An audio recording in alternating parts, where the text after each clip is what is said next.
રોજ સવારે 7 વાગ્યાથી પોલિંગનો સમય છે. ઉમરેઠ વિધાનસભાની પેટા ચૂંટણી 23મી એપ્રિલના યોજનાર છે. પોલિંગનો ટાઈમ છે સવારે 7 વાગ્યાથી સાંજે 6 કલાક. આપણા ત્યાં ઉમરેઠ વિધાનસભાની વાત કરીએ તો ત્યાં ટોટલ ઇલેક્ટર્સ છે 2,45,623 મતદારોએ પોતાનો મતાધિકાર ઉપયોગ કરનાર છે.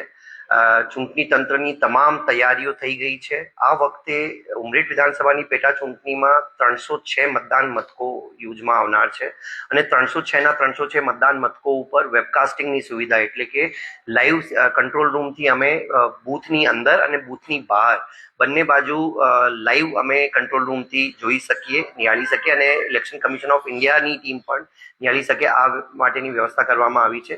તમામ 306 મતદાન મથકો ઉપર એએમએફ એશ્યોર્ડ મિનિમમ ફેસિલિટીઝ એટલે કે પીવાના પાણીની વ્યવસ્થા, વ્હીલચેર માટે રેમ્પ, ટોયલેટ, શેડ વગેરેની વ્યવસ્થા રાખવામાં આવી છે.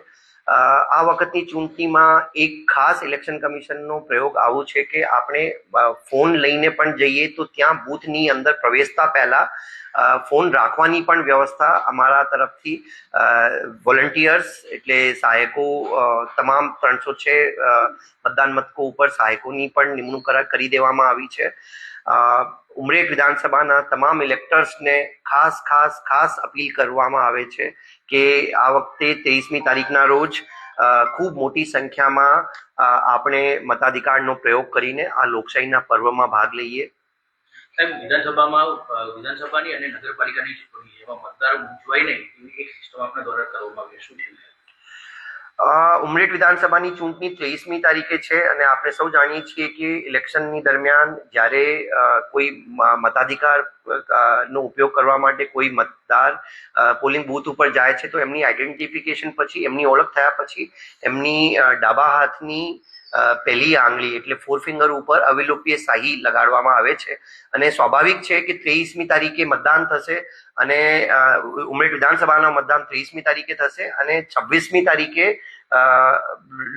સ્થાનિક સ્વરાજ્યની સંસ્થાઓની ચૂંટણી છે તો 26મી તારીખ સુધી આ અવિલોપ્ય શાહી જવાની નથી.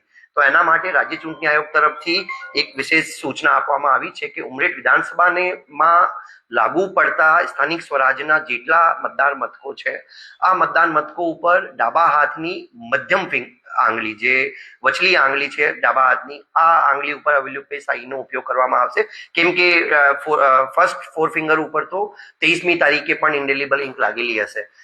તમામ પોલિટિકલ પક્ષોને પણ અપીલ કરવામાં આવે છે કે 26મી તારીખે આ બાબતને ખાસ ધ્યાનમાં રાખે અને આ કોઈ